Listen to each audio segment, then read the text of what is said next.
Mi nombre es Pablo.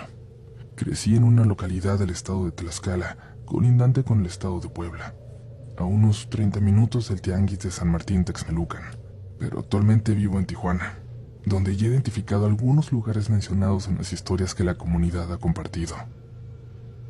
Inicié como fan del canal en Facebook, cuando encontré la página y los relatos se escribían en publicaciones. Hoy en día no me pierdo ningún capítulo del programa. La historia que les voy a contar nos pasó a mi familia y a mí hace 13 años, durante los primeros meses después del nacimiento de mi hermana menor, la más pequeña de 5 hermanos. Mi hermana mayor cursaba la preparatoria en el turno vespertino. Yo estaba en primero de secundaria y mis hermanitos, cuates o gemelos, estaban en cuarto de primaria. Los horarios escolares distintos permitían que nos turnáramos para cuidar a mi hermanita y a mi mamá, quien seguía delicada después del parto. Mi papá se ha dedicado a la construcción y albañilería toda su vida. Debido a la escasez de trabajo y lo mal pagado que estaba en el pueblo y los alrededores, tuvo que buscar trabajo en otros estados. Esto se volvió más urgente cuando mi mamá quedó embarazada. En ese tiempo, mi papá trabajaba en el estado de Morelos, por lo que no pudo estar presente cuando mi hermana nació. Por cuestiones económicas, no sería hasta que mi hermana tenía 15 días que mi papá pudo conocerla, en una de esas llegadas sorpresa que solía hacer y que siempre nos llenaban de emoción. Esa tarde mi mamá, por alguna extraña razón, dejó el cuarto donde dormía con mi hermanita y nos pidió a mis hermanos que subiéramos a la azotea para ver si mi hermana mayor ya venía al camino y saliera a recibirla. Recuerdo que en ese momento escuché el ruido característico de la puerta de la entrada al abrirse, un sonido inconfundible porque era de madera con lámina y siempre se arrastraba al moverse. Pensé que mi papá había llegado y emocionado corrí hacia la entrada para comprobarlo. En mi mente quería ser el primero en verlo, recibirlo y ayudarlo con sus cosas, por lo que siempre competíamos entre mis hermanos. En medio de esa emoción olvidamos algo importante. Mi hermanita recién nacida estaba completamente sola. Nadie estaba con ella.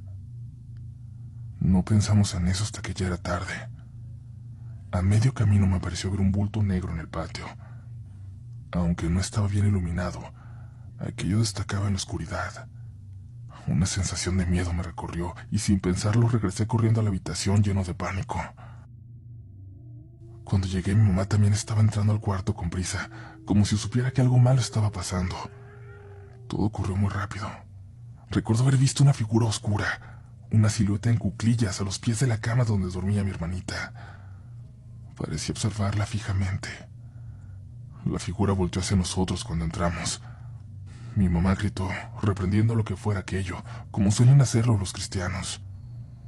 En casa siempre hemos practicado el cristianismo, por lo que el bautizo no se realiza hasta que la persona es consciente y decide hacerlo.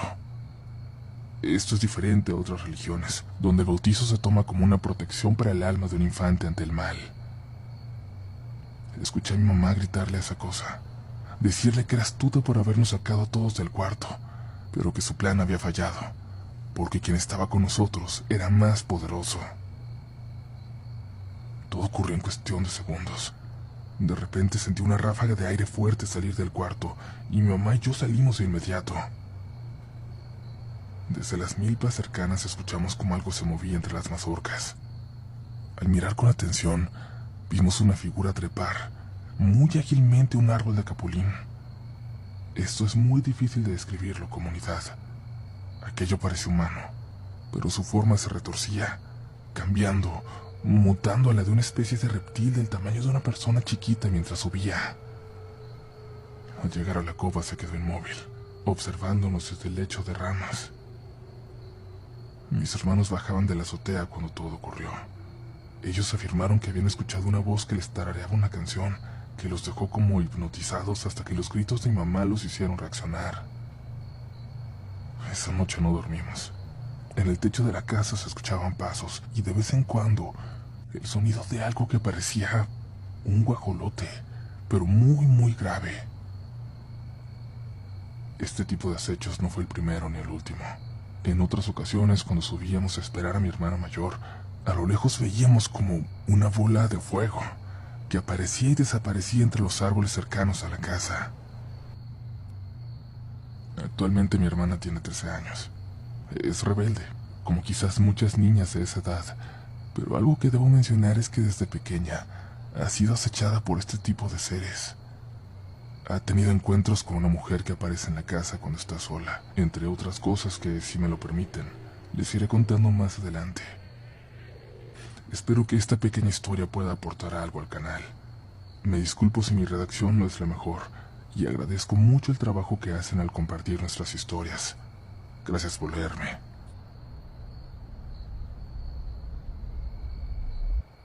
Hace poco comencé a seguirte y a escuchar tus historias. De hecho, ya vi tu libro aquí muy cerca de mi casa y pronto lo compraré. Hoy quiero compartirte algo que me pasó hace un tiempo. Hace más o menos 25 años, cuando yo tenía aproximadamente 18. Mi papá construyó una casita en el terreno del patio de mis abuelos, que vivían en un pequeño pueblo cerca del puerto de Veracruz. La casita contaba con solo 2 divisiones. Una era sala, cocina y comedor, y la otra una recámara compartida. Una casita muy pequeña, pero suficiente para mis padres y para mí. Cuando cumplí 6 años nos mudamos a una casa más grande, ya que mi mamá estaba esperando otro bebé. Y a la primera casa que habitamos llegó entonces a vivir una señora de unos 60 años, Rosa, acompañada de su madre, a quien yo le calculaba más de 80, doña Veneranda, que era ciega y casi no podía valerse por sí misma. Rosa era solterona, y además de bordar y tejer, era curandera. Hacía limpias, curaba de espanto o de empacho, recetaba medicina tradicional o herbolaria. Además te podía decir si te habían hecho brujería o no, y cómo te la podías quitar. Ya saben, creo que mucha gente conoce a alguien así, a una señora que hace este tipo de trabajos. Mi papá y yo íbamos muy seguido a visitar a mi abuela. Él cuando salía del trabajo y yo de la escuela. Así que naturalmente fuimos haciendo amistad con las inquilinas de esa que había sido nuestra casa. Recuerdo claramente la primera vez que vi el altar de Rosa. Nunca se me va a olvidar. Lo tenía en la esquina izquierda al fondo de la primera habitación. Estaba conformado por un esquinero con un mantel tejido color blanco. Había veladoras, crucifijos, una palangana blanca de peltre que siempre tenía agua, rosarios, una veladora espiritual, imágenes de santos y vírgenes, flores y albahaca de curar. No les voy a mentir, era impresionante ver algo así en lo que fue mi casa. Cuando Rosa no hacía limpias, sentaba en un silloncito cerca del altar a doña Veneranda, y ahí se pasaban las tardes. Ella bordaba y ambas escuchaban la radio o la televisión. A pesar de que a mi abuela le incomodaba la cantidad de gente que iba a ver a Rosa para que les hiciera limpias o demás trabajos, hicieron buena amistad y se hacían compañía entre las 3. Algunas tardes se reunían para rezar el rosario y luego se quedaban juntas viendo telenovelas. Cuando doña Veneranda murió, Rosa se fue a vivir a otro lado. Yo tenía 18 años y regresé a la casita, donde prácticamente vivía solo, para hacerle compañía a mi abuela, estar más cerca, y es que ella solo se acompañaba por uno de mis tíos, que por su trabajo casi todo el día andaba en la calle. Un día, mientras desayunaba solo, me percaté de que el vaso con agua que me serví para acompañar la comida estaba prácticamente vacío. ¿Y ahora?, pensé. Me serví el vaso lleno y ya me lo acabé sin darme cuenta. Sin darle importancia me serví agua de nuevo. Pero eso sucedió muchas veces más, y por lógica comencé a poner más atención. Colocaba algo al pie del vaso para medir el nivel, el salero, una manzana, el servilletero.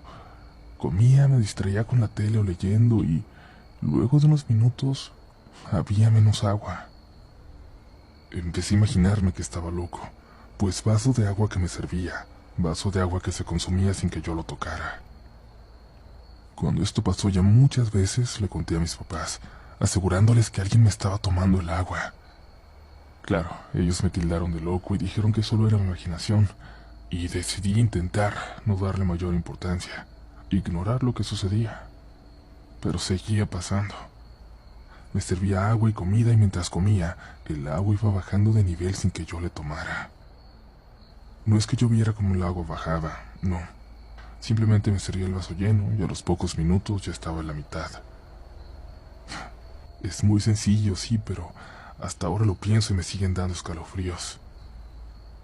Un día estaba platicando con mi familia y se me ocurrió contarles lo del agua. Una tía que quería mucho a Rosa y a su mamá y las visitaba frecuentemente, me dijo: «Hijo, tu mesa está puesta exactamente donde Rosa sentaba a doña Veneranda. Ahí tenía su altar para hacer sus limpias. Recuerdo que ahí siempre tenía una veladora espiritual, un vaso de cristal con agua y una flor blanca flotando. A lo mejor tú también la viste. Mira, quizás es coincidencia, pero por si acaso mueve la mesa de ahí». Así lo hice sin mayor problema, pues tenía muy pocos muebles y vivía solo. En la esquina donde estaba la mesa puse una repisa a manera de librero. En un espacio puse una imagen de la Virgen de Guadalupe y una veladora que prendía de vez en cuando. El suceso del agua se interrumpió. Desayunaba, almorzaba y cenaba, y el agua que me servía se mantenía siempre al nivel en que yo la dejaba. Al pasar los días casi logré convencerme de que había sido mi imaginación cuando pensaba que me tomaban el agua, pero aún hoy en la actualidad miro con recelo el vaso mientras estoy comiendo. Pasó el tiempo. Mi abuela enfermó y estuvo varios meses en cama. Meses en que Rosa iba ocasionalmente a verla. Recuerdo que un día nos dijo: «En cuanto se muera Tomasa, me avisan enseguida». Mi abuela falleció cerca de las 5 de una mañana fresca y llena de lluvia.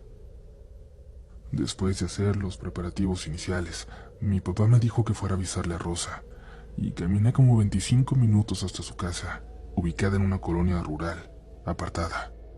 Una casa con un jardín delantero lleno de plantas. Cuando llegué, como a las 7:30 de la mañana, estaba todavía algo oscuro, nublado, y lloviznaba levemente. Al tocar el portón noté que el candado no estaba puesto. Algo raro porque Rosa siempre tenía el candado cerrado, porque siempre tenías que gritarle para que te abriera. Pero esa mañana simplemente abrí la reja. Entré. La puerta de la casa también estaba entreabierta. Toqué y di los buenos días mientras abría la puerta, algo que no era raro que hiciera por la confianza que le tenía. Y Rosa me contestó desde el fondo: «Buenos días. Pásale, José». Entré al comedor. Rosa estaba sentada en la mesa, vestida totalmente de negro. Yo me senté junto a ella, pensando en la manera de decirle que mi abuela había muerto, cuando ella me dijo: «Y murió Tomasa. Ya partió a la casa del padre». Me asombré. Le contesté que sí. Le pregunté que quién le había avisado. Veneranda. Veneranda me avisó. Eran como las 5 de la mañana cuando me despertó dando golpes en la cabecera de la cama. Me dijo: «Levántate, Rosa. Tomás está tendida. Tenemos que ir a acompañarla. Y por eso ya estoy lista. Voy con mamá para allá, ahorita que me tome mi café». Un escalofrío muy intenso recorrió mi cuerpo. Solo atiné a contestarle: «Bueno, yo me voy, doña Rosa, porque tengo que hacer otros mandados. Avisarle a más gente». Ella me contestó que nos veíamos en un rato. Cuando llegué a casa le conté muy asustado a mis papás y a mis tíos lo que viví, pero me dijeron que Rosa me había jugado una broma. Incluso recuerdo que mi mamá soltó una carcajada. Ella venía a ver a tu abuela seguido, y a lo mejor venía para acá y cuando te vio supo que ibas a avisarle de su muerte. ¿A qué otra cosa ibas a ir para allá? Ese fue su argumento para tranquilizarme ante mi consternación. Pero no me quedé tranquilo. La hora a la que Rosa me dijo que le avisó su mamá coincidía con la hora de la muerte de mi abuela. Además, verla vestida de negro, la seriedad con la que dijo aquellas palabras, me había impactado mucho. Y ahora me decían que era una broma. Rosa llegó pocos minutos después de mí a la casa de mi abuela. Luego de darles el pésame, entró con mis tíos y mis papás al cuarto donde estaba mi abuelita. Ahí hicieron el primer rosario de cuerpo presente. Cerca de las 11 de la mañana llegaron los chicos de la funeraria, que por ser de una ciudad pequeña, pues eran conocidos de la familia. Dijeron que iban a embalsamar el cuerpo. Pidieron que todos se salieran del cuarto. En un momento en el que entraban y salían de la recámara con sus herramientas, uno de ellos nos dijo a una prima y a mí: «Oigan, tienen que sacar a la viejita del cuarto. No se puede quedar ahí. Le va a hacer daño el formol.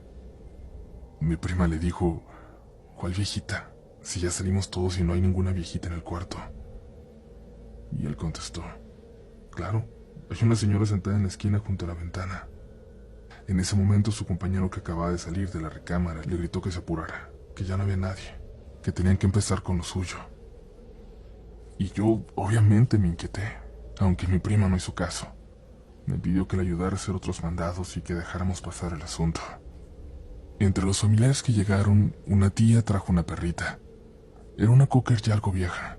Como no dejaba de llover y para que la perrita no estorbara en el patio y que no se mojara, la metieron a la casa. Era un ir y venir de gente. Entraban y salían haciendo una cosa u otra. Ya al anochecer, cuando las amistades comenzaron a llegar al velorio, uno de mis tíos, al que poco le agradan los animales, se dirigió a la dueña de la perra, que estaba platicando conmigo. Tu animal está loco. Llevan 2 veces que entro aquí a la casa enseguida, y nomás no se mueve de una esquina. No deja de ver para la pared. Solo mueve la cola y las orejas. Mi tío se estaba refiriendo a mi casa, donde estaba en ese momento la perra. Y es que cuando mi tía fue a bañarse, se la llevó. Dice que la perra miraba fijamente a la esquina del librero, la esquina que ocupara en su momento el altar, donde Rosa hacía sus limpias. Después de bañarse y vestirse y al salir de nuevo para el velorio, mi tía vio que la perra estaba echada en el suelo, pero seguía mirando a la pared, justo a esa esquina, con las orejas bien echadas atrás.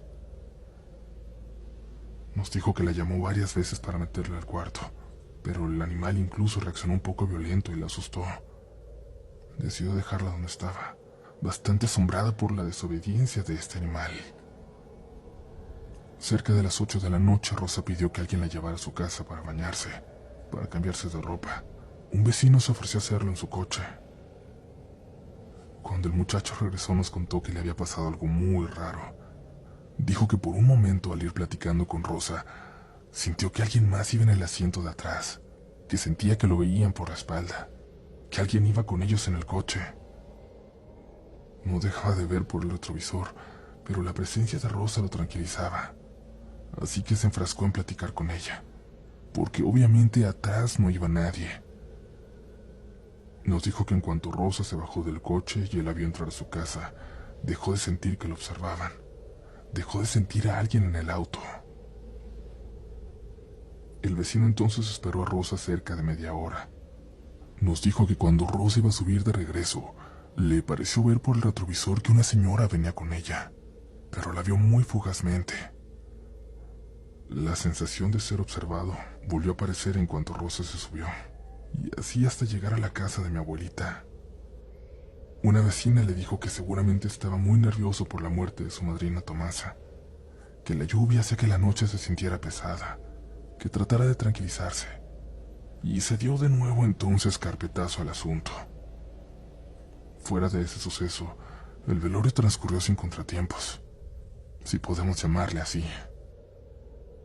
Cuando sepultamos a mi abuela, al igual que el día anterior, no dejaba de llover, pero esta vez la lluvia era más fina. Recuerdo muy bien algo que nos dijo mi prima Carmen, antes de sacar el féretro de la casa. A mi abuela no le gustaba salir, y mira ahora, parece que el cielo le está siguiendo el gusto. Los chicos de la funeraria fueron por la noche a recoger las cosas, lámparas, cables, donde se pone el féretro, entre otras cosas. El muchacho que nos había pedido que sacáramos a la viejita del cuarto, el que manejaba la carroza, nos dijo lo siguiente. Me quedé platicando un rato con doña Rosa en la entrada del panteón. Le comenté que ayer en la mañana me espanté mucho, porque la señora que estaba en el cuarto se me pareció mucho a mi tía Bene, y me dijo que a lo mejor sí era ella. Pero si la señora tiene varios años de muerta, Rosa cree que me va a venir a chamaquear, como si estuviéramos chiquitos todavía. Yo nomás me reí. Cuando dijo eso, mi tía, la que me había dado el consejo de mover la mesa, le dijo: a mí me pareció verla con una señora en la tumba de su mamá, pero con esta lluvia no pude distinguir quién era, aunque sí me percaté de que tenía las trenzas blancas, como doña Veneranda. No sé, a lo mejor sí es ella. Todos se rieron, pero yo estaba muy asustado por lo que escuchaba. Me preguntaba cómo tomaban a la ligera la presencia de un espíritu. Y es que con los sucesos del día anterior, Yo estaba convencido de que Veneranda estuvo en el velorio, estuvo en el entierro de mi abuela, estuvo ahí con nosotros. En mi pueblo se acostumbra hacer los rosarios para difunto durante 9 días. En estos se acompañan familiares, parientes y amistades. Al terminar el quinto rezo, después de que se fueron los vecinos y amistades y solo quedábamos la familia, mi mamá nos dijo que Yadira, una pariente, se puso a ver las figuras de porcelana, las vajillas y las fotos de una vitrina grande que tenía mi abuela. Dijo que algo le comentó mientras señalaba una foto. Estas señoras fueron al entierro. Pero ahorita que veo a la viejita me sorprende. Aquí se ve muy acabada, muy mayor, pero en el panteón estaba parada muy derecha, detrás de la otra señora. Dice mi mamá que ella solo le contestó: yo solo vi a Rosa, la más joven. A la otra señora no la vi. La pariente entonces le replicó: es que sí, me llamaron la atención porque iban vestidas totalmente de negro, hasta las medias negras. En el retrato, como podrán adivinar, estaban Rosa y su madre, doña Veneranda. En esa foto acompañaban a un primo que hizo la primera comunión. Recuerdo que esa vez mi mamá nos dijo, ahora cada vez más seria: a lo mejor sí es verdad, y Veneranda vino a acompañar a Tomasa para llevársela. Los rosarios del primer y segundo mes se hicieron sin novedad. La casa de mi abuela estaba prácticamente vacía. Solo mi tío Rogelio seguía viviendo allí para que la casa no estuviera totalmente sola. Yo seguía en la mía. Para el tercer mes el rosario fue un sábado, por lo que mis tíos y mis primos estuvieron en la casa desde el viernes. En la habitación de mi abuelita durmieron una tía y su esposo. Como a las 9 de la mañana que nos vimos, mientras hacía unas tortillas para desayunar, mi tía me dijo: fíjate, Pepe, como a las 5 de la mañana me desperté porque escuchaba voces. No entendía qué decían. Pensé que era Rogelio mirando la tele. Me dormí de nuevo, pero a los minutos volví a despertar, y ya más consciente me percaté de que eran voces de mujer, que parecía que estaban rezando. Desperté a tu tío porque me asusté, y en ese momento todo se quedó en silencio. Él no escuchó nada y se volvió a dormir. Yo ya no pude hacerlo. Ahora te quiero contar algo que pasó la mañana del entierro de mi mamá. Algo que no le contamos a nadie, y menos a ti para no asustarte, y que no te sugestionaras. Seguro te vas a acordar de que tu tío se fue a dormir a tu recámara, como a las 4 de la mañana. Bueno, pues mientras desayunábamos, esa mañana me preguntó que quién durmió con él.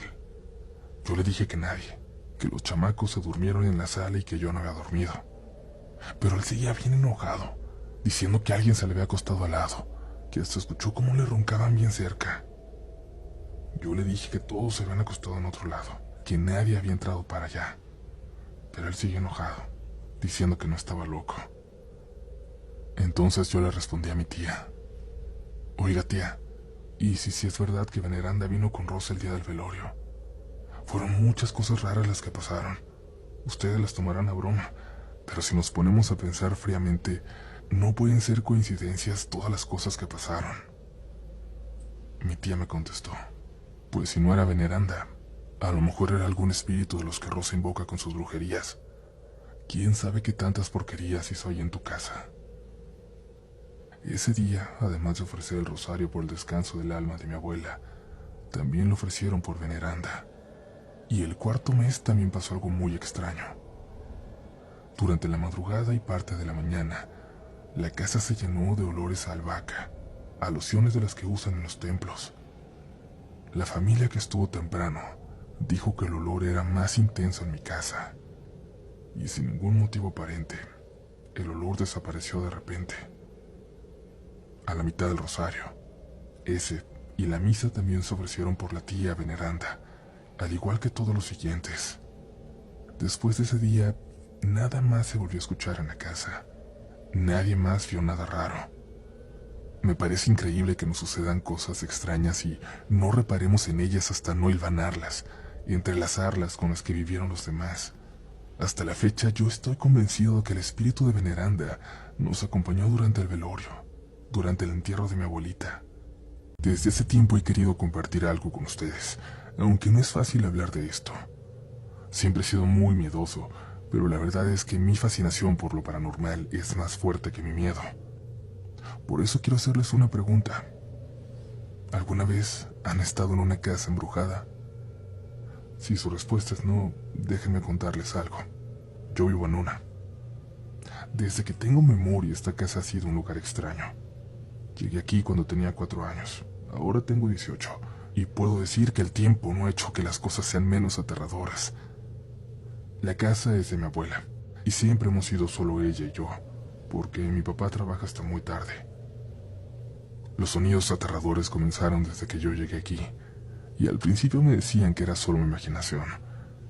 Pero yo sé lo que he oído. Sillas que se mueven, platos que se rompen, puertas que se cierran de golpe. A veces son pasos en la azotea, golpes en las paredes o hasta sombras que se deslizan por los rincones. Sin embargo, lo peor no son los ruidos, sino lo que ocurre cuando trato de dormir. Siempre termino viendo a una mujer. Esa mujer aparece durante mis episodios de parálisis del sueño. Está en los rincones oscuros de mi cuarto, observándome en silencio.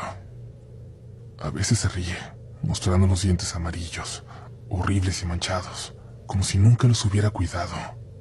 Otras veces me insulta con una voz cargada de odio. Siempre lleva un sombrero negro que le tapa los ojos, como si no quisiera que se los viera. Por mucho tiempo pensé que solo era un mal sueño, pero lo que ocurrió hace unos meses me hizo cambiar de opinión. Fue un día que regresé de la prepa más tarde del usual, casi a las 4 de la tarde, porque me quedé platicando con unos amigos. Todo parecía normal, como cualquier otro día. Abrí la puerta de la casa y fue entonces cuando lo escuché. Claramente, alguien estaba subiendo las escaleras. Obviamente no me preocupé porque pensé que era mi abuela. Dejé mi mochila en el sofá y fui directo a la cocina por un vaso de agua. Entonces me llegó un mensaje. Mi abuela me decía que todavía estaba con una tía, que iba a tardar en llegar, que buscara algo de comer. Me quedé completamente helado. Si mi abuela no estaba en casa, ¿quién había subido las escaleras? Mi primer pensamiento fue que alguien se había metido. Subí corriendo para revisar. No encontré nada. Solo silencio. Ese tipo de silencio tan profundo que parece gritarte. Me sentí incómodo, como si algo me estuviera observando, pero traté de ignorarlo. Me sentía muy cansado, así que decidí irme a mi cuarto a descansar. Al abrir la maldita puerta, la vi. Era ella, la mujer que siempre veía en mis sueños. Estaba ahí, parada frente a mi cama. No sé cuánto tiempo me quedé inmóvil. Simplemente no podía moverme. Su sonrisa era exactamente como la recordaba. Amplia, grotesca, imposible para cualquier ser humano. Me miraba fijamente y yo sentía como el miedo me apretaba el pecho. De repente, su boca comenzó a abrirse más y más, mucho más de lo que debería ser posible. Los músculos de su quijada parecían tensarse de una manera antinatural, como si su mandíbula estuviera a punto de romperse.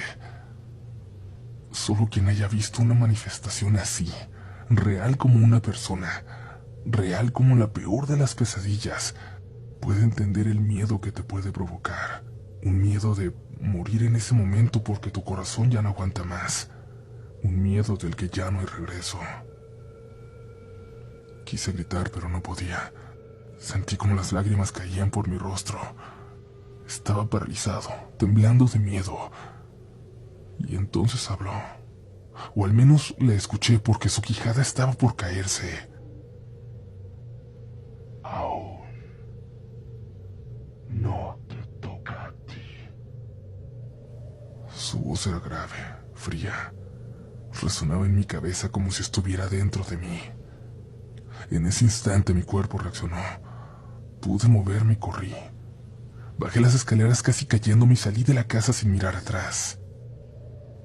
Llegué a la casa de un amigo que vivía cerca. Estaba fuera de mí, sin aliento. Toqué el timbre con desesperación y su mamá me abrió la puerta. No me hizo preguntas, simplemente me dejó entrar. Cuando logré tranquilizarme les conté lo que había pasado. Unas horas después, mi abuela y mi papá fueron a recogerme. No les dije todo, pero mi padre notó que algo no estaba bien. Cuando llegamos a la casa, los tres comunidad, vimos como alguien se asomaba por la ventana del cuarto de mi abuela.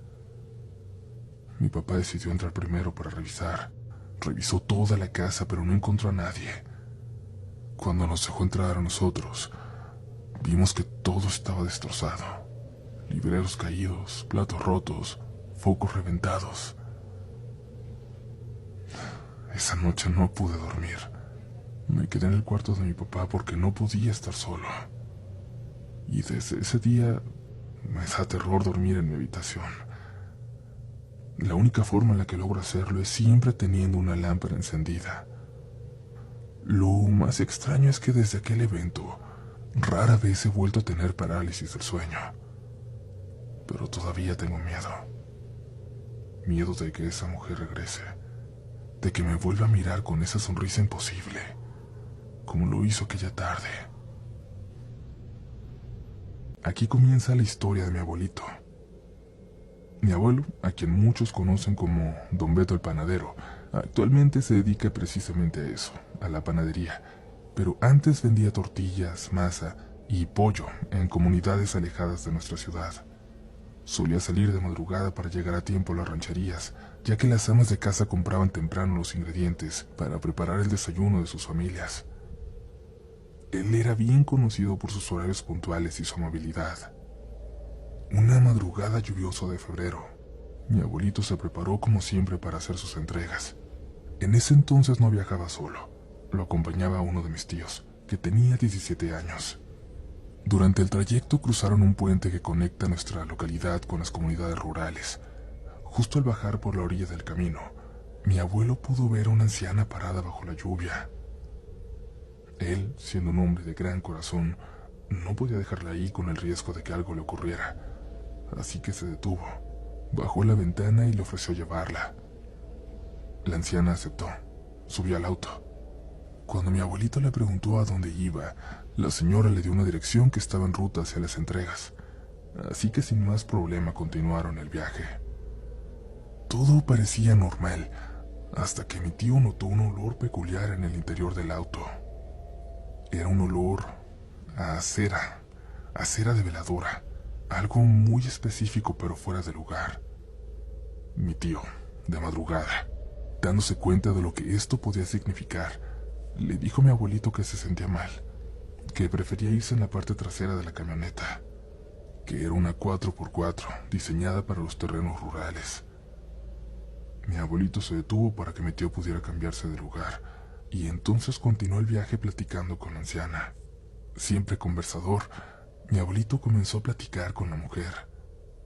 Le preguntó cómo estaba, por qué estaba sola a esas horas, y cosas por el estilo, plática ligera. Sin embargo, en cierto momento notó algo. Un ruido, un sonido proveniente del morral que la anciana llevaba consigo. Sonaba como si fueran vasos de vidrio chocando entre sí por los baches del camino, pero decidió no comentar nada al respecto, solo seguir conversando. La charla continuó normal, hasta que la anciana empezó a mencionar personas que mi abuelito conocía. Esto no le pareció raro al principio, era amigo de muchas personas en las comunidades. Pero, mientras más hablaba la señora, mi abuelo se iba dando cuenta de algo inquietante. Todas las personas de las que ella hablaba llevaban muchos años muertas. Aunque le resultó extraño, no dijo nada, simplemente continuó manejando. Finalmente la anciana comenzó a contar una historia mucho más personal. Le habló sobre una de sus hijas, quien había tenido un destino trágico a manos de gente malintencionada. Aunque mi abuelito trató de no mostrarlo, se sintió profundamente incómodo al escuchar cómo describía lo que le había ocurrido. La forma en la que la señora narraba los detalles era perturbadora, pero lo que más inquietó a mi abuelo fue la certeza de que algo no estaba bien con esa mujer. Esto incomodó un poco a mi abuelo, pero trató de consolar a la señora diciendo: «Tranquila, señora, esperemos en Dios que ella ya esté descansando en paz. que aquellas personas que le hicieron mal reciban lo que merecen. Dios se encargará de ellos. Confíe. La señora agradeció por aquellas palabras. Minutos más tarde llegaron al lugar donde vivía la anciana, y después de darle la bendición a mi abuelito, la mujer se bajó y se dirigió a su casa. Una vez que se fue, mi tío volvió al auto con una expresión asustada y le preguntó a mi abuelito si todo estaba bien. ¿Por qué no habría de estarlo?, le respondió. Mi tío, con voz muy nerviosa, le dijo: pues es que esa anciana suena como a la parecida, la que se sube a los carros para asustar a las personas, la que dicen que provoca tantos accidentes aquí en la carretera. Mi abuelito, incrédulo, solo le dijo que no dijera eso, que no le faltara el respeto a la señora. Después continuaron con su recorrido. Lo terminaron sin contratiempos y regresaron esa tarde a casa como si nada. Pasaron algunos días y en una charla con amigos salió al tema un accidente ocurrido en los mismos rumbos que recorría mi abuelo. Uno de ellos le comentó: dicen que se le subió la aparecida, que por eso se salió del camino. Y fue hasta entonces que mi abuelo recordó lo que le había dicho a mi tío aquella madrugada. Les empezó a escribir a la anciana que había recogido, y para su sorpresa, todos coincidieron en que la descripción encajaba perfectamente con la aparecida. Algunos incluso mencionaron que muchas personas que le han llevado a su destino terminaban falleciendo días después, en accidentes o por ataques al corazón. Le contaron que hay gente que dice que en ocasiones, al llegar a su destino, la anciana no abre la puerta, simplemente la atraviesa y desaparece en la oscuridad de la noche. Con muchas dudas y aún sin estar 100% seguro de lo que decían, días después, mi abuelo se atrevió a volver a esa comunidad para buscar a la anciana. No fue fácil, pero terminó encontrando la casa, la misma puerta donde la había visto entrar. Lo recibió una mujer de unos 40 años, a quien mi abuelo le preguntó por la anciana. La mujer, al escuchar la historia, lo que le había pasado a mi abuelo, se mostró triste y con una expresión melancólica solo dijo: «Ay, señor, usted también, ¿verdad?». Mi abuelo, sin entender, le preguntó que a qué se refería, que qué quería decir, y la mujer le respondió: «La anciana de la que habla es mi madre. Era mi madre. Falleció hace años. No sabemos por qué su alma no ha logrado descansar en paz». Mi abuelito palideció al escuchar aquello. Recordó lo que le habían dicho sus amigos y concluyó que probablemente la anciana no descansaba porque esperaba justicia para su hija. Conmovido, mi abuelito pidió disculpas por las molestias y se fue, con 1000 pensamientos en la cabeza.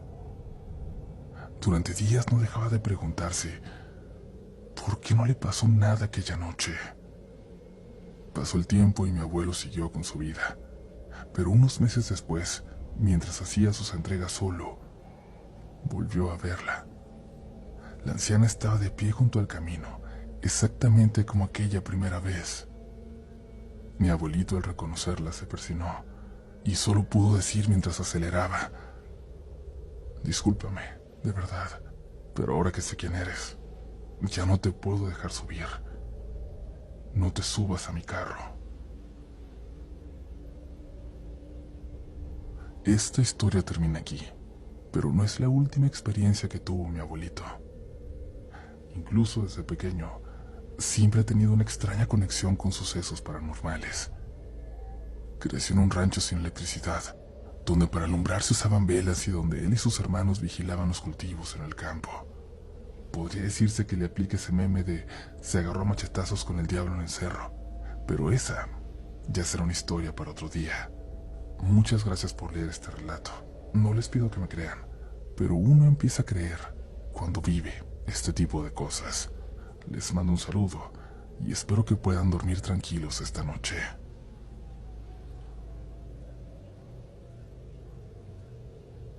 Hola, Oriel. Me gusta mucho escuchar tus relatos. Siempre los pongo mientras trabajo. Tengo un año siendo parte de esta bonita comunidad y por fin me animé a escribirte mi historia. Espero que puedas leerla, por favor. Mi nombre es Brian Medina y esta historia ocurrió en Guadalupe, Nuevo León. Es algo larga y abarca desde mi niñez hasta parte de mi adolescencia. Desde pequeño mi mamá era un poco dura con nosotros. No la culpo, porque sé que ella también tuvo una vida muy difícil. Recuerdo que me obligaba a dormir solo en mi cuarto, diciendo que era hombre, que no debía tener miedo. Yo apenas tenía 7 años, y aunque nunca le dije, me moría de terror.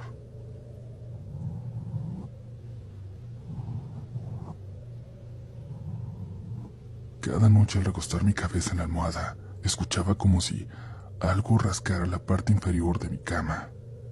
Siempre venía de abajo de ella. Casi todas las noches era lo mismo. Jamás tuve el valor de asomarme para ver qué era. Y por supuesto, mis papás nunca me creyeron. Me seguían obligando a dormir ahí. Con el tiempo las cosas se fueron poniendo más y más extrañas. Mis papás empezaron a notar algo raro. Decían que yo me levantaba en las madrugadas, alrededor de las 3, y bajaba al primer piso. Que ahí me sentaba a platicar con alguien. Varias veces mi papá bajaba a buscarme. Me llevaba de vuelta a la cama, pero yo siempre estaba dormido mientras esto ocurría. Fue entonces cuando mis papás comenzaron a sospechar que algo estaba pasando. Y aún así, todo parecía mantenerse tranquilo, al menos dentro de lo que cabe, hasta que una noche la vi por primera vez. Lo recuerdo perfectamente. Era una noche de enero, de esas frías por el invierno. Esa noche mis papás decidieron que todos durmiéramos juntos en una sola cama. Yo tomé el lado de la pared, pensando que así me sentiría más seguro. Pasaron las horas, pero yo no lograba dormir. Como siempre me tapaba hasta la boca, dejando solo la nariz para poder respirar. De repente, sentí como unos cabellos me rozaban la nariz. Me pasó una vez, y luego otra. En mi mente asumí que era el cabello de mi hermana y no le di importancia, pero entonces, en una de esas veces, lamentablemente abrí los ojos, y ahí estaba. Era una mujer que me estaba viendo fijamente. Estaba pegada a la pared, pero de cabeza. Su cabello colgaba hacia mí. Pude ver cada detalle. Sus manos eran negras, deterioradas, con unas uñas llenas de mugre. No lograba distinguir su rostro, pero estaba ahí, meciéndose lentamente de un lado a otro. Me quedé helado de miedo. Sentía que no podía moverme. Finalmente reuní un poco de valor. Me cubrí completamente con la cobija y me acerqué a mi hermana para abrazarla. Lo único que me separaba de esa cosa era una simple cobija. Aún así podía escuchar su respiración, cerca de mi cabeza. Era rápida, agitada, casi como si estuviera jadeando.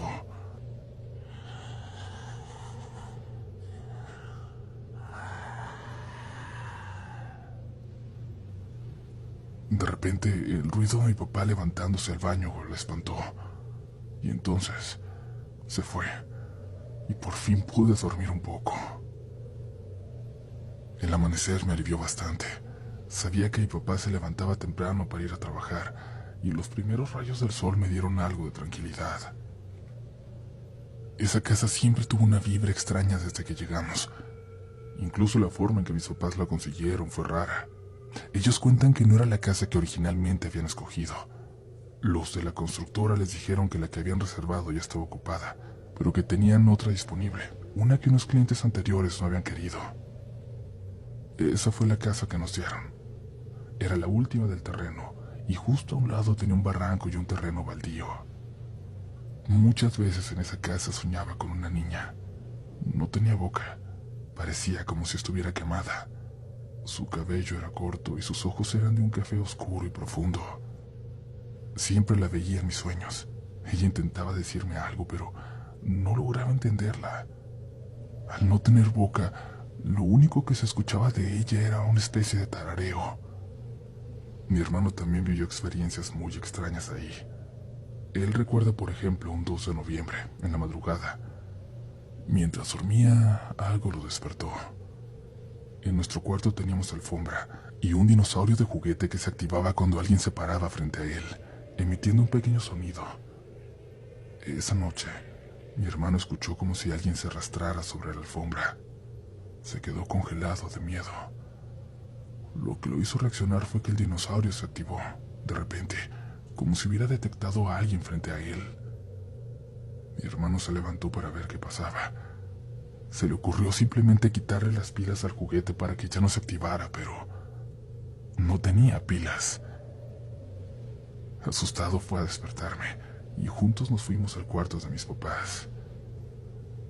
Otra noche mi hermano y yo estábamos solos en casa. Era tarde. Él estaba en la cocina mientras yo estaba en la sala. Lo que ocurrió esta vez fue diferente y marcó un antes y un después, porque no solo yo presencié lo que ocurrió, mi hermano también lo vivió. Primero escuchamos pisadas fuertes bajando corriendo por las escaleras. Luego las mismas pisadas, esta vez subieron apresuradamente. Mi corazón se detuvo. Corrí a abrazar a mi hermano, que también estaba paralizado por el miedo. De repente escuchamos algo más.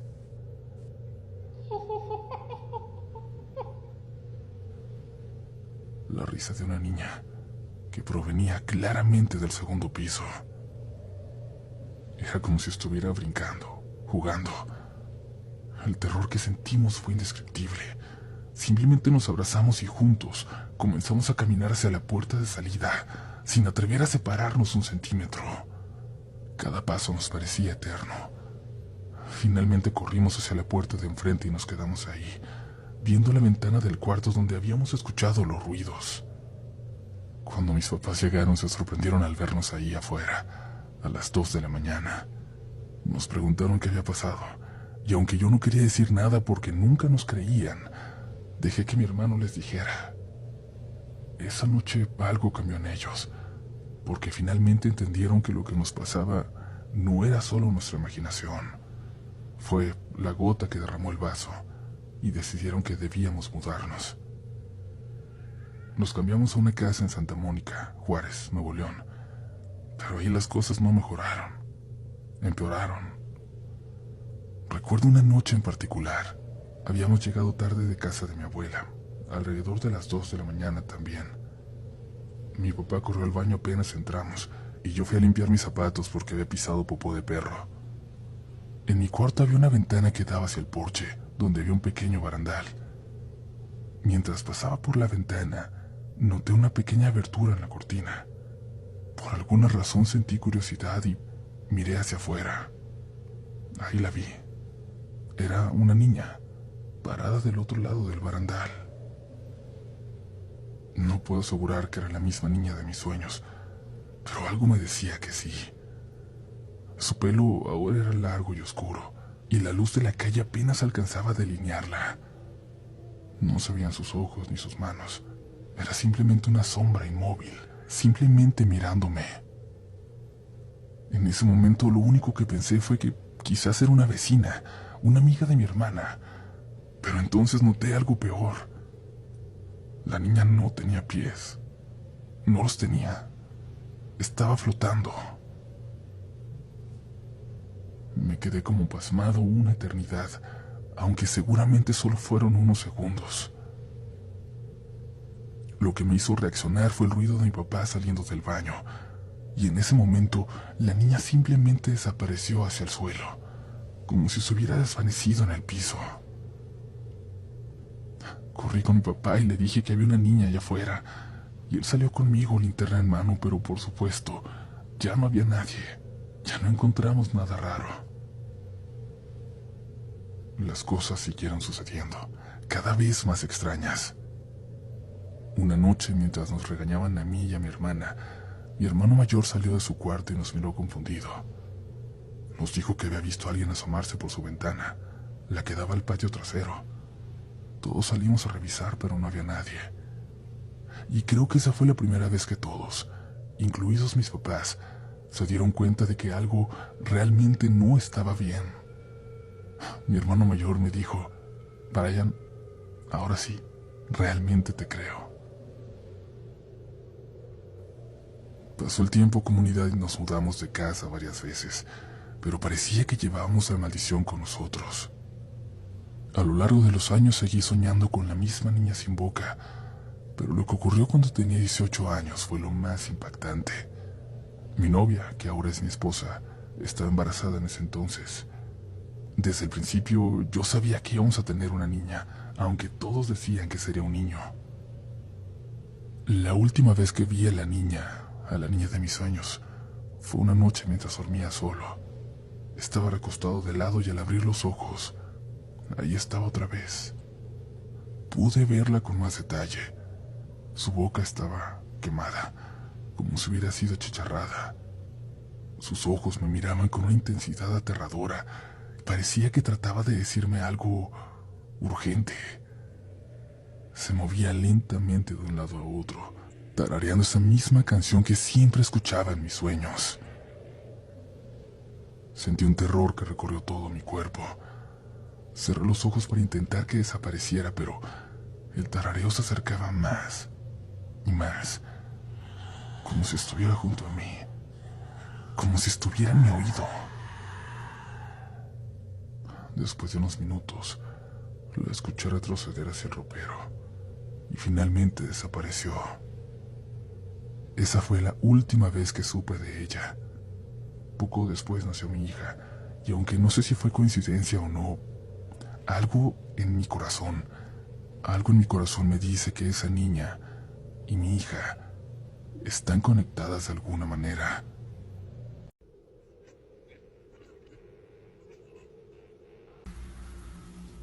Esta historia va a ser de hace mucho, mucho tiempo.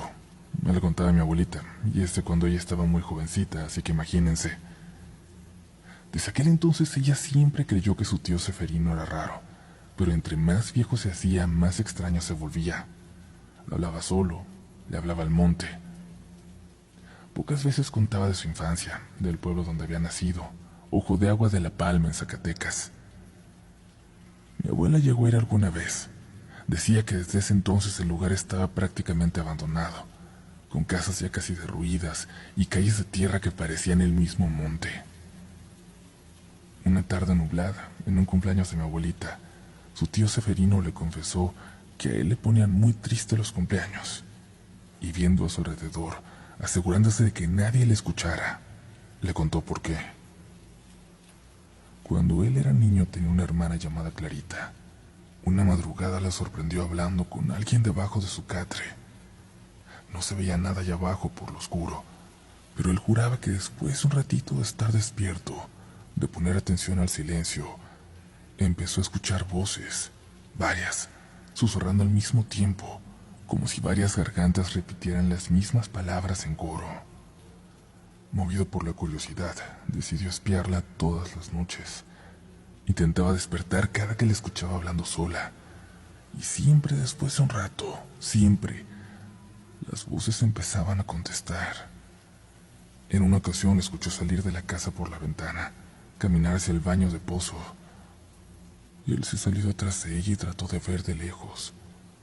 Clara no entró al baño, se fue para atrás, hacia los magueyes, y ahí supo que algo raro estaba pasando. Fue entonces cuando los vio.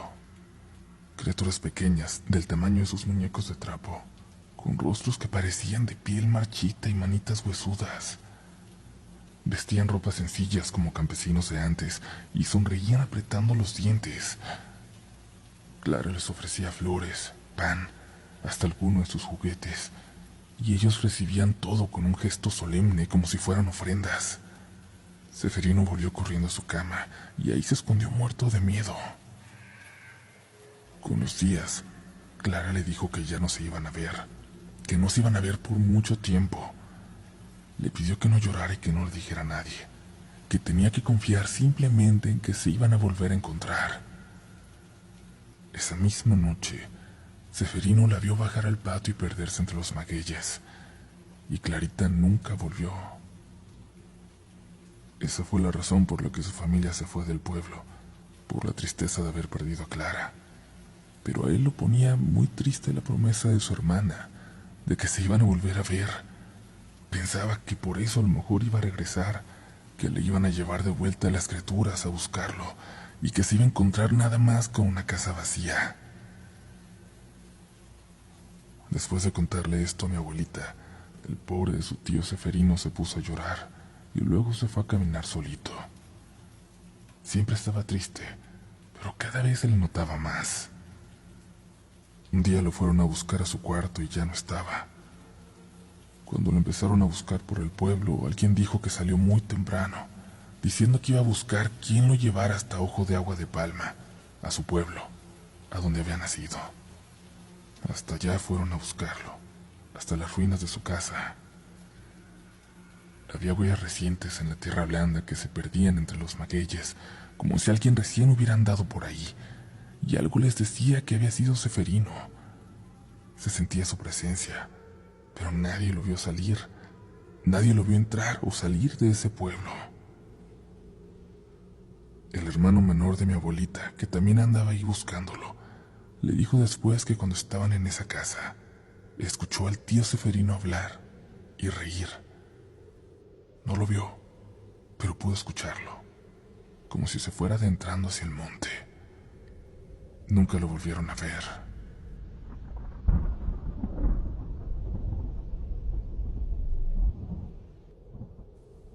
Muy buenas noches, comunidad. Antes de empezar, quiero decirles algo por lo mucho que confío en esta comunidad, porque confío en esta comunidad con mi vida. Yo escucho relatos de la noche desde hace varios años, y para mí fue muy importante en un momento complicado de la universidad. Me ayudó a sentirme acompañado en noches en las que no podía dormir y en las que me sentía completamente solo. Y creo que eso es lo que me anima a contarles esto, porque es algo que me pasó a mí y a mi familia hace ya varios años, aquí en Jalisco. Todo comenzó porque mi papá quiso llevarnos a conocer el rancho donde él creció. Ya tenía muchos años que se habían ido de ahí, desde que era niño. La casa hace mucho que ni siquiera era suya. Alguien la compró y la convirtió en su casa de campo. Pero él quería que la viéramos, que supiéramos cómo había sido su vida de niño. No sé cómo le hizo para contactar al nuevo dueño y se la quiso alquilar, pero cuando le contó por qué quería llevar a su familia, el señor le dio permiso de ir a pasar el fin de semana, gratis. Al fin y al cabo la casa estaba vacía. En ese entonces yo tendría unos 9 o 10 años. Íbamos mi papá, mi mamá, yo y mi hermanita, que apenas tenía 3 años recién cumplidos. Corría de un lado a otro, nomás no se quedaba quieta. Recuerdo que salimos temprano de Guadalajara. Todavía estaba fresco y el camino se me hizo eterno. Me mareaba mucho en carretera y vomitaba, pero esa vez hasta me aguanté. Y es que mi papá iba muy contento, como emocionado, como si fuera niño, hablándonos de cómo era antes todo ese rumbo, de las cosechas, de los animalitos que cuidaba. Extrañaba mucho la vida de campo. Conforme íbamos avanzando por la carretera se notaba cómo cambiaba el paisaje. El aire se sentía hasta más seco, los caminos se angostaban, la tierra se levantaba en polvo rojo con cada carro que pasaba. Cuando por fin llegamos al rancho, mi papá se quedó un buen rato en silencio, mirando todo nada más. Yo no sabía si estaba triste o feliz. Era una cara que nunca antes le había visto. La casa estaba de pie, pero ya la habían pintado de otro color. Las ventanas eran distintas y hasta habían levantado unas bardas que antes no existían. Le habían puesto un porche muy bonito. Aún así, para él seguía siendo su casita. Nos enseñó dónde estaba el corral donde tenía animales, el patio donde jugaba con sus hermanos, el pozo al que iban por agua. Y mientras lo escuchábamos yo sentía como si todo estuviera lleno de recuerdos invisibles, como si todavía se respirara la vida que alguna vez tuvo ese lugar, como si casi pudiera verlo corriendo por ahí, siendo un niño de mi edad. Pensaba en si me caería bien a esa edad mi papá, a la mía, y me perdí en esos pensamientos, imaginándolo siendo mi amigo de niños. Pero algo raro pasó desde que llegamos. Yo me di cuenta de que mi hermanita andaba como confundida. Caminaba con nosotros, pero parecía distraída, como si estuviera escuchando a alguien más. Al principio no les di importancia, ya ven cómo son los niños chiquitos que se quedan viendo cualquier cosa, pero luego durante la comida sí me sacó de onda. Estábamos en una banquita a un costado de la casa principal, cuando la vi levantando la mano, saludando. ¿A quién saludas?, le pregunté. Y ella, muy seria, señaló hacia un árbol grande que estaba a unos metros. Mi papá volteó de inmediato. La tomó de la mano y la jaló hacia donde estábamos los demás. No dijo nada, pero su cara cambió por completo. Después trató de seguir platicando como si nada, pero yo noté que no le quitaba los ojos de encima al árbol. En la tarde seguimos caminando por el rancho y mi papá nos contó más de su infancia. Se le veía feliz, aunque de repente como que se apagaba, como si los recuerdos también dolieran, como si al arribar ahí le hubieran llegado todos de repente, no nada más los felices. Ya por la noche, cuando nos acomodamos para dormir, mi hermanita volvió a ponerse rara. Yo estaba medio despierto cuando escuché que se levantó y empezó a caminar hacia la puerta. Le pregunté qué hacía y me contestó: "La señora me está hablando, la señora del árbol". En ese momento se levantó mi papá, más rápido que yo. La cargó en brazos y nos dijo a todos que ya era hora de volver a Guadalajara, que no quería que pasáramos la noche ahí. Mi mamá evidentemente protestó porque ya era tarde, porque el camino estaba largo, pero él estaba decidido. «Vámonos ya», repitió enojado. Y cuando escuchábamos ese tono sabíamos que había que hacer caso, así que lo hicimos. El camino de regreso fue silencioso. Yo veía por la ventana las luces lejanas de los pueblitos, las sombras de los cerros. Nadie hablaba. Al poco rato mi hermanita se quedó dormida. Fue hasta entonces cuando mi papá, sin quitar la vista del camino, empezó a hablarnos. Nos dijo que cuando él y sus hermanos eran niños, también veían a una mujer colgada en ese árbol, que no siempre se dejaba ver completa. A veces era una sombra, a veces nada más su silueta balanceándose, pero que en ocasiones les hablaba, con una voz bajita, llamando a cada quien por su nombre. Al principio pensaron que era un sueño, pero cuando platicaban entre ellos se daban cuenta de que todos habían visto lo mismo. Su abuelita, mi bisabuela, a la que yo ya no conocí, les explicó en aquel entonces que mucho antes de que esa casa existiera, cuando todo era puro monte, la gente del pueblo había colgado ahí a una bruja, que decían que se aparecía todavía para llamar a los niños, para que se acercaran al árbol. Yo escuchaba todo eso con la piel de gallina, volteando de reojo a mi hermanita que dormía tranquila, sin enterarse de nada. Mi papá dijo que en cuanto la vio saludándose al árbol sintió que todo volvía, que aquello no había terminado. Por eso decidió que lo mejor era irnos de inmediato y no jugarle, antes de que algo peor pasara. Nunca volvimos a ese rancho. Yo una vez pasé por ese pueblo, nada más, hace poquito, y fue imposible no recordarlo. Lo bueno es que mi hermana ya no se acuerda de nada.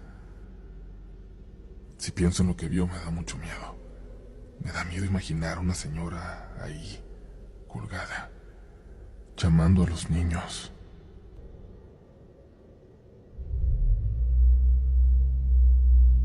Me llamo Ilse R. y antes de empezar quiero aclarar que esto no es una historia inventada ni exagerada. Sí, suena increíble y sí, ojalá que fuera exagerado.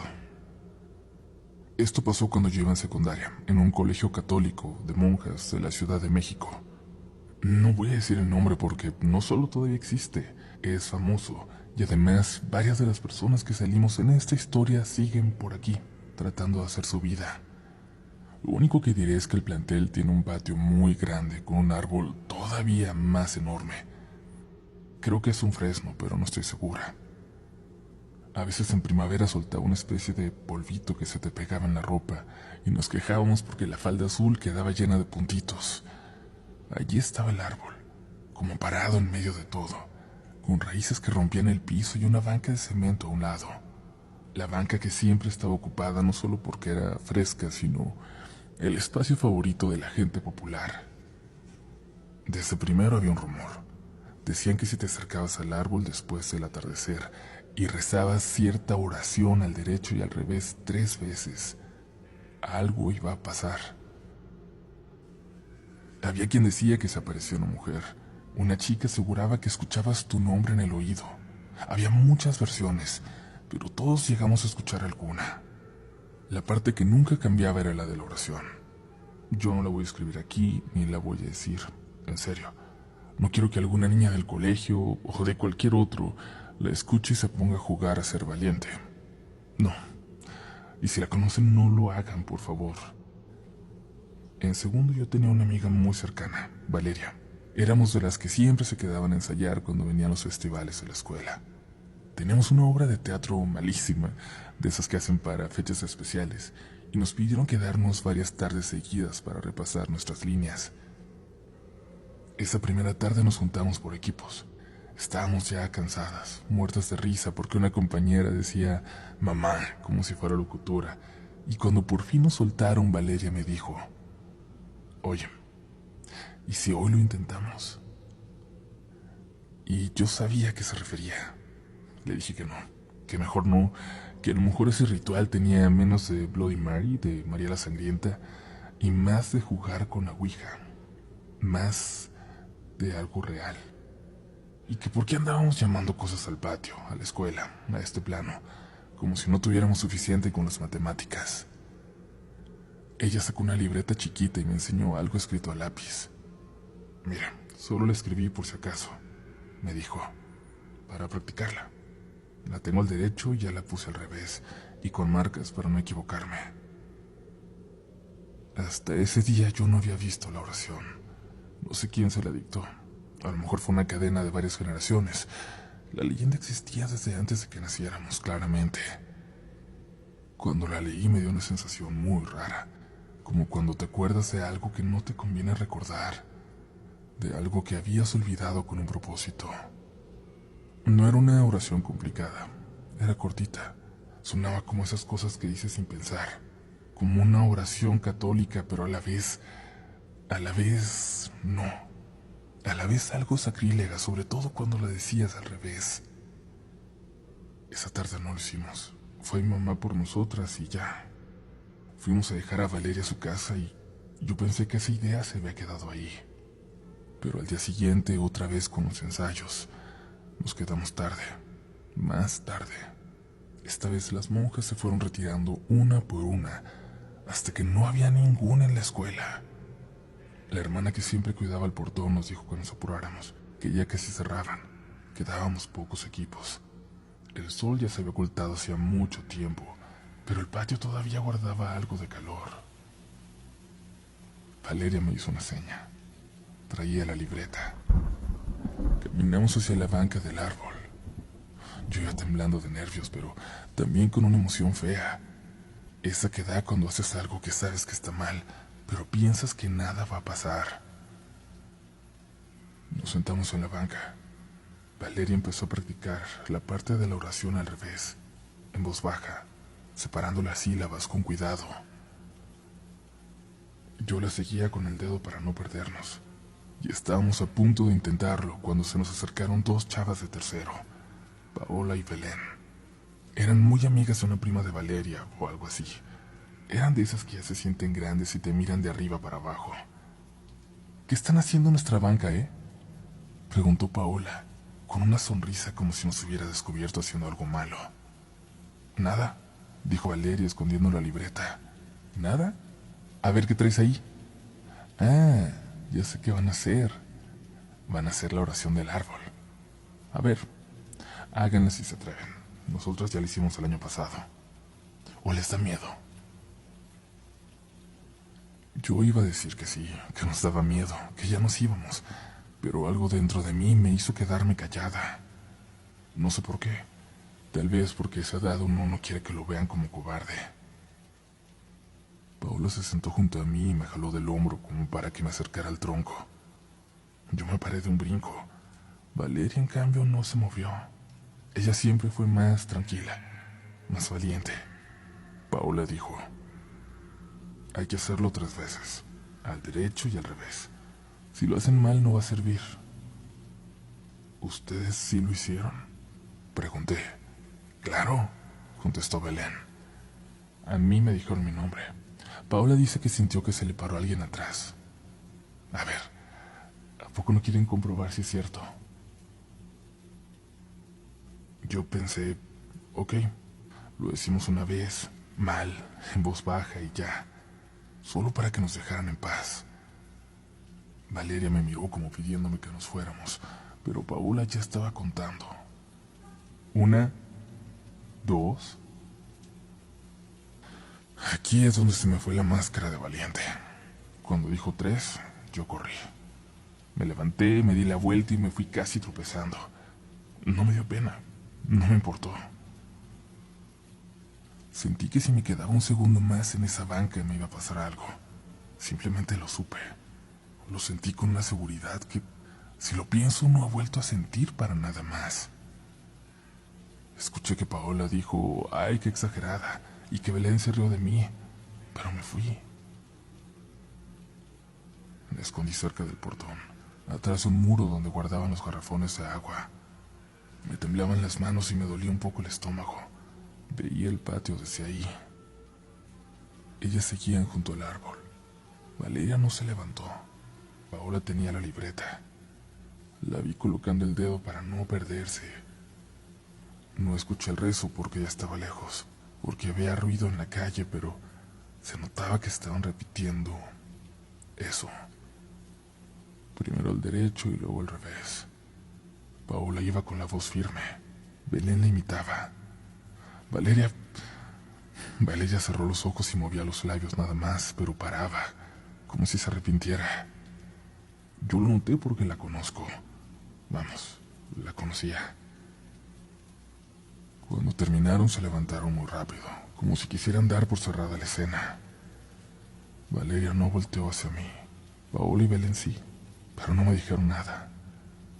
Sentí que una de las hermanas iba hacia el patio y me moví por inercia hacia la puerta para no llamar la atención. No sé en qué momento perdí de vista a Valeria, pero a los pocos minutos recibí un mensaje. Espérame en la puerta, por favor. Me asomé y vi que venía caminando, pálida.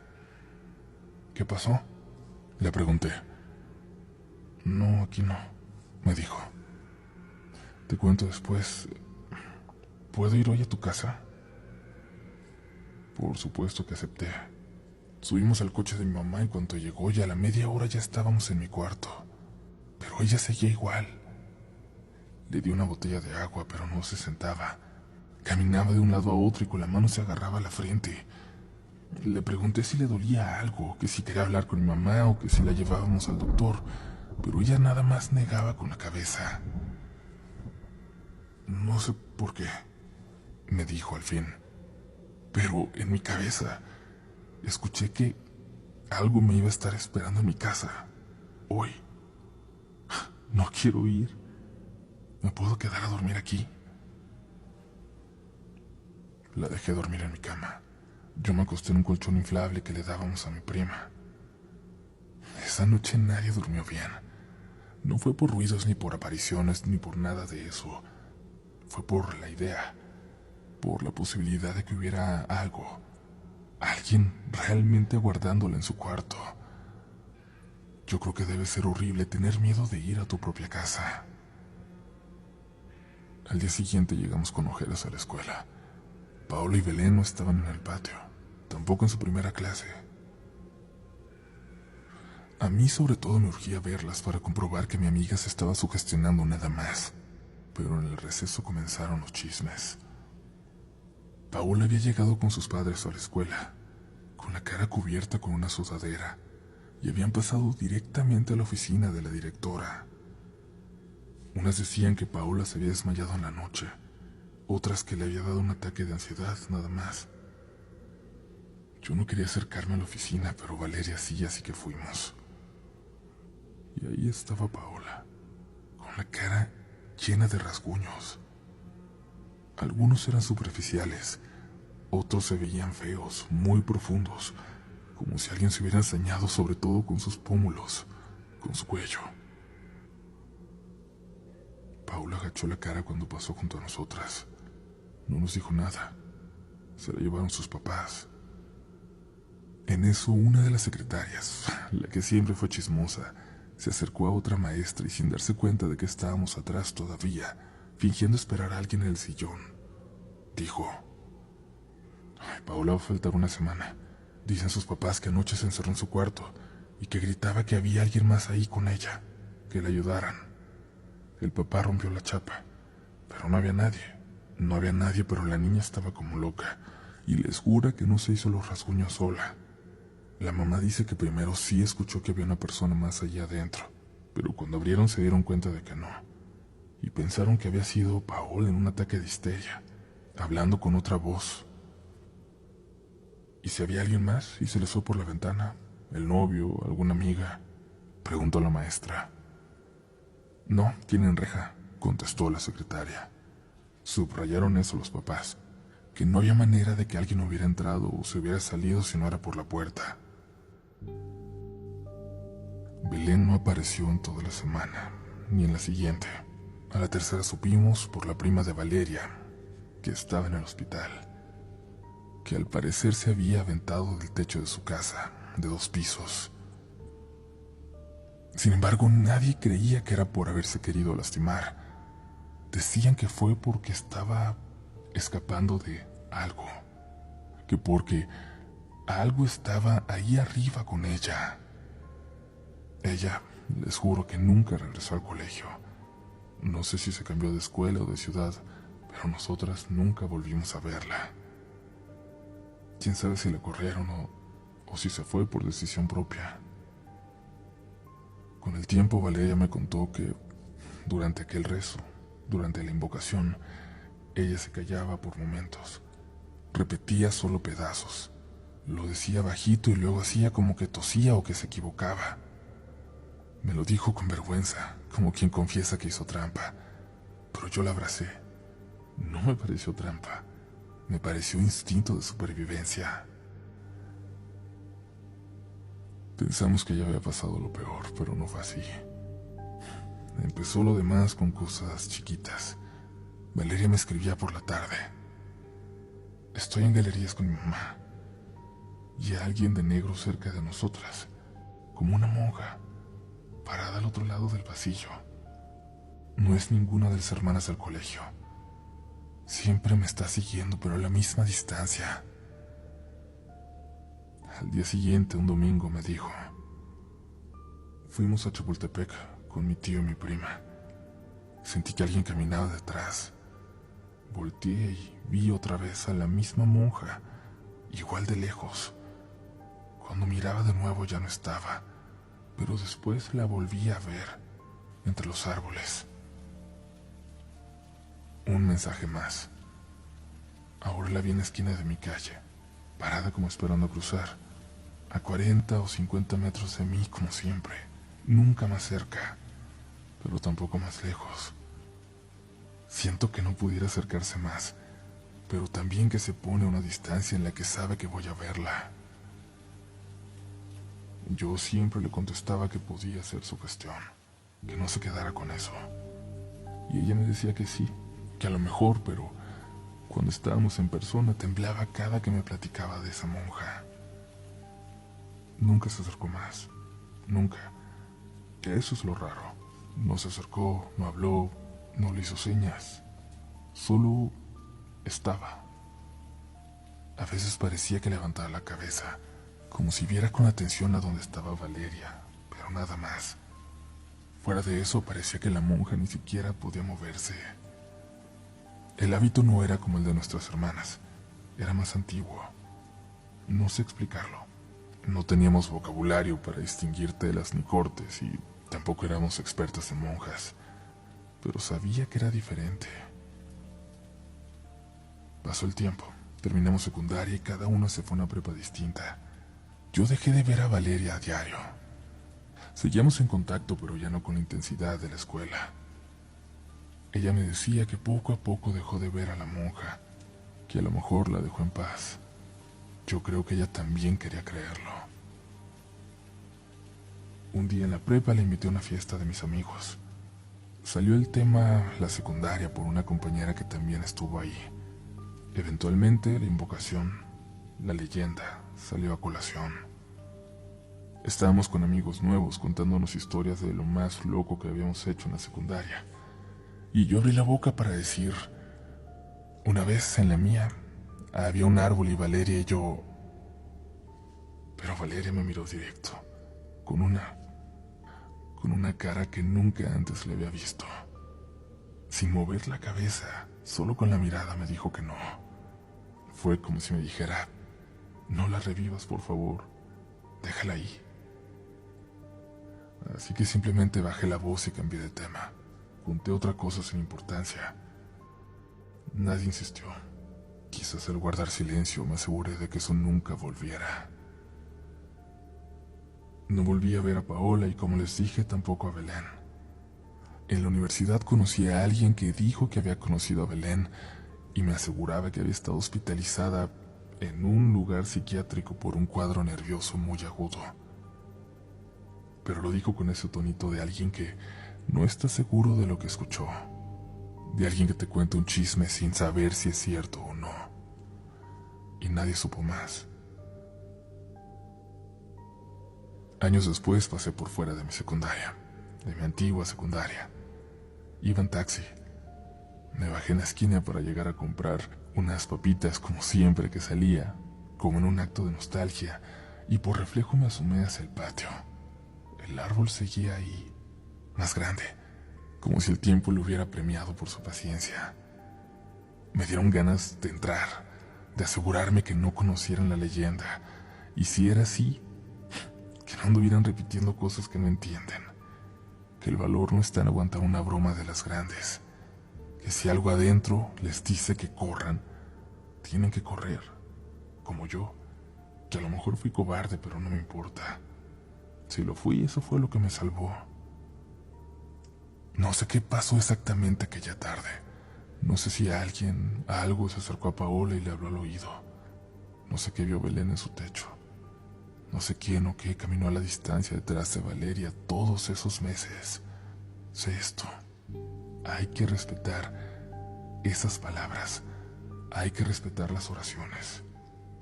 Y las invocaciones sobre todo, aunque parezcan juegos.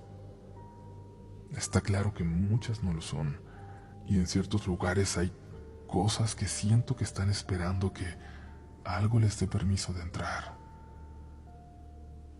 Si hay niñas de mi escuela escuchando esto y ya reconocieron la leyenda de la que hablo, no consigan la oración, y si la tienen, no la digan, no le busquen. Yo no la voy a compartir aunque la recuerdo bien, y te pido, Uriel, que vigiles que en los comentarios nadie lo haga.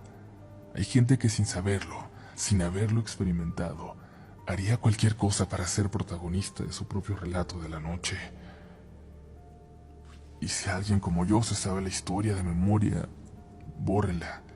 O mejor aún, aléjense. Aléjense de cualquier cosa que sientan que les va a llevar a experimentar algo verdaderamente paranormal. No es para nada lo divertido que se pueden imaginar. Eso es todo. Gracias por escucharme. Yo sé que hay historias más espectaculares y la mía quizás no tiene fantasmas espantosos ni puertas que se azoten o cosas muy importantes que sucedan. Solo tiene palabras. Solo palabras. Como una invocación. Si alguna vez pasan por una escuela de monjas en la Ciudad de México, si reconocen un árbol en el centro, si reconocen la escuela de esta historia, no se pongan valientes, por favor. No importa lo que les digan los demás. No importa que alguien prometa que no va a pasar nada, porque les juro que sí pasa. Que a veces algo va a responder. Y no siempre tenemos la fuerza de soportarlo.